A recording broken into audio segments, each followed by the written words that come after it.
and welcome back to my channel. I am back with a delicious vegetarian recipe. It can be made vegan if you cook it with oil. It will be non-vegan and just vegetarian if you cook it with ghee. Just putting it out there. I'm making a nice aloo paratha, like the classic Punjabi, but I've shared like my mom's aloo paratha recipe before, so this is my version. I add a couple more things in it, so that's what I'm going to make. And the first thing I need is prep for the aloo filling, and while that is cooking I am going to prep the dough. So let's get cooking. Before that, you know the drill. Don't forget to subscribe, hit the bell button. Let's get going to start with the potatoes now. Don't judge, they have started sprouting, you know, quicker and quicker. Anyways, I am cooking for 4 people, so I'm going to use around 5. Extra sandwich filling is not a bad thing because you can make sandwiches or just make like put it on a toast or something, or wraps. First get rid of the roots, and then I'm going to peel and chop them up into small cubes because I want them boiled very quickly. I don't have much time, so I'm going to do a quick boil.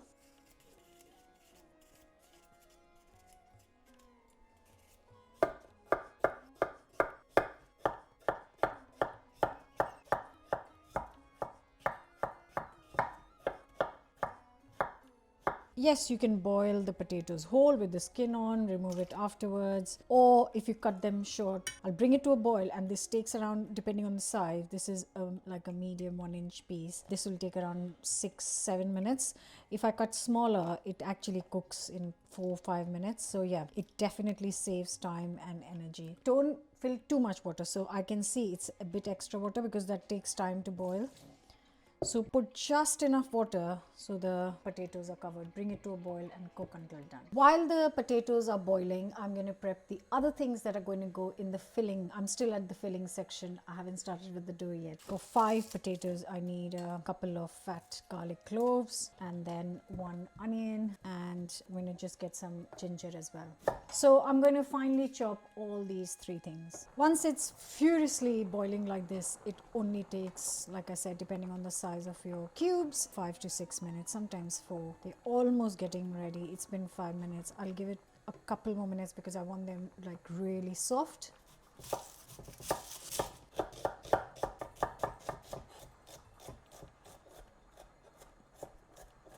That's the onions done. Now I'm going to get a nice handful of fresh coriander leaves. Give it a quick rinse. I do like to use the stalks as much as possible, so I've only got rid of really fat ones. And then chop it up. And now I'm going to get some... I know, it's controversial. I am mixing South India into North India, and that's because I can do what I want for my food. So that's a good few curry leaves. Now I'm not going to add them as it is. Quick rinse. I don't know if you know, but these are edible leaves and they have very many health benefits. So smells so good. I'm going to add all of these chopped up into our mix as well. Gonna add the ginger garlic. Now all of this will just go in a bowl, waiting for the potatoes to cool down very slightly. Got the coriander, onions, curry leaves, ginger garlic. Right, let's drain the potatoes and let them cool down a little bit. Smells amazing. Potatoes are now cooling, mixture now ready, and now I'm just going to prepare the dough. So I'm using 400 grams of flour, chapati flour, atta. You can find it in Asian shops. If you can't find it, then you can mix half whole grain flour and half plain flour. Using only whole grain flour, the texture is completely different, so it doesn't turn out to be the same way. Or you can use just plain flour, is fine too. But yeah, if you can get hold of this, this is wonderful. Usually I don't add salt in the dough at all, but in this particular paratha I do. It's only half a teaspoon for 400 grams of flour. Also half a teaspoon chili powder and 1 teaspoon of carom seeds. If you don't have, just skip it because it's got a very unique aniseedy flavor. Now already you've seen this is very and completely different to my mom's aloo paratha, which I've shared on the channel ages ago. Now this would easily feed around 6, I would like to say 7 people, but I'm making it for 4 because whatever the dough is left, I will leave it in the fridge for tomorrow. Now, always with all the Indian flatbread doughs, I always say I haven't got a measurement for the water because it's best that you add little at a time. Once that water has gone, add a bit more. That's how you get the best consistency anyways. So I have never shown any other way how to make the dough. This is the only way.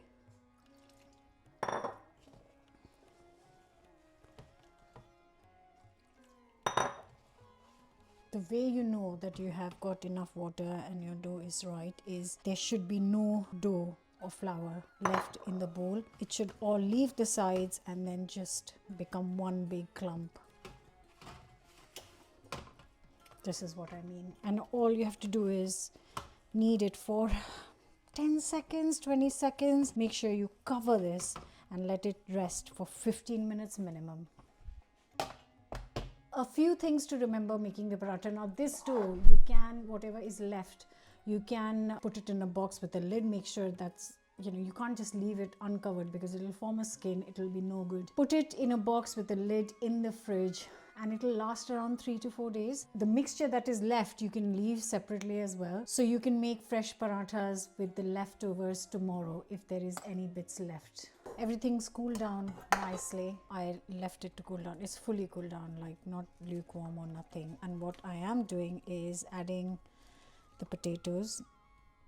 And this is why I needed them to be super nice, soft boiled. Because at this stage, if your potatoes are not like fully soft, it's quite a pain then. What you can do is either use a masher, potato masher.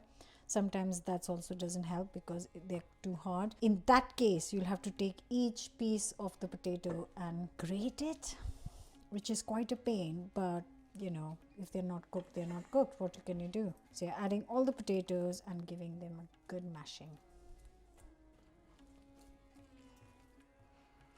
Once the potatoes are properly mashed in, I haven't forgotten, I have to add some lovely spices. Now, don't be shy with the spices because it's quite a lot of mixture. Last thing you want is bland paratha. So I've got 1 teaspoon of salt, half a teaspoon chili powder. You can add 1 if you want more spicy.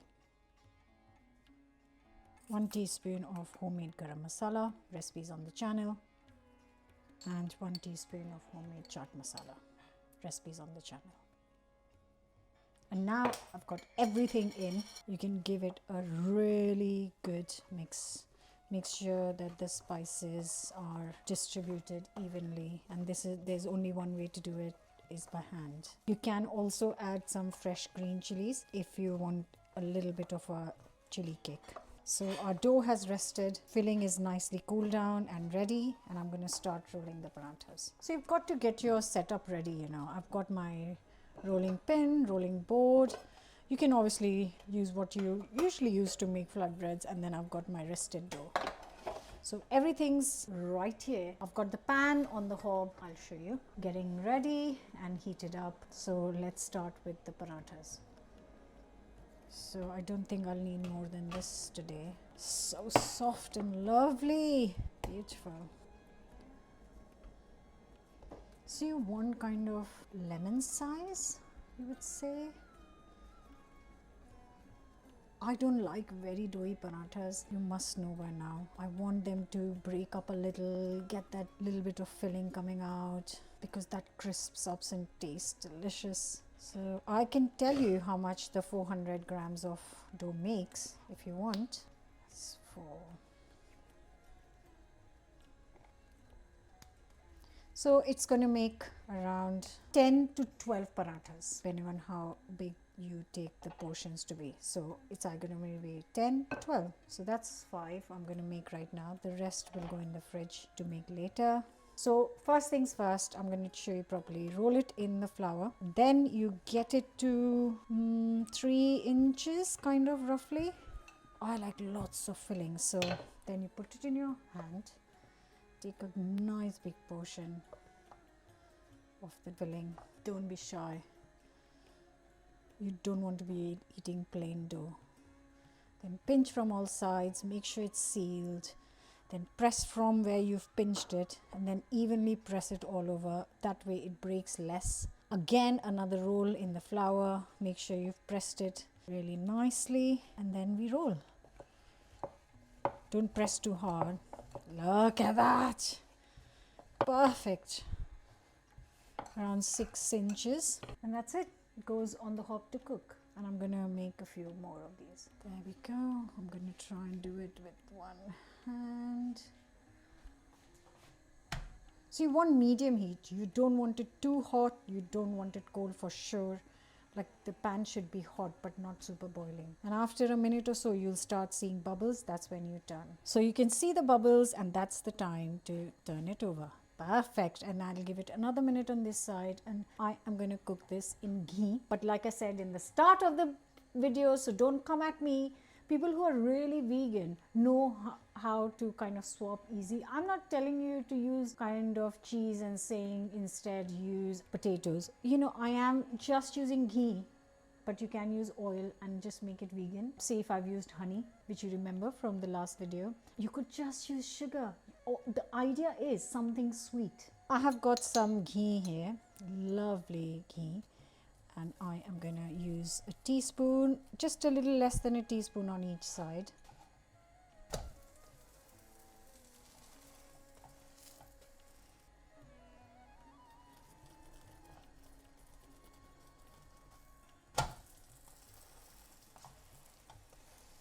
Oh, looks amazing. And that's it. That's really how quick it is.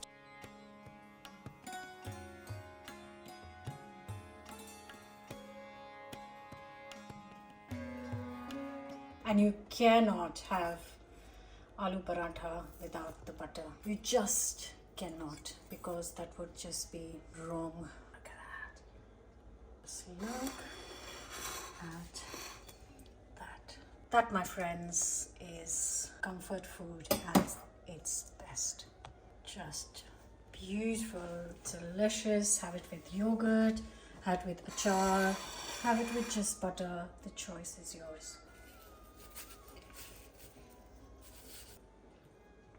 It's piping hot, but I don't care.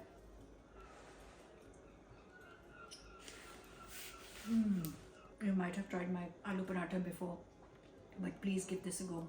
I've added different flavors. It is amazing. It just tastes heavenly. Like I said, have it with yogurt, achar, just like this. It doesn't need, the seasoning is spot on. Like, share, comment, subscribe, and I'll see you back with another new recipe very soon. Go get cooking. Bye for now.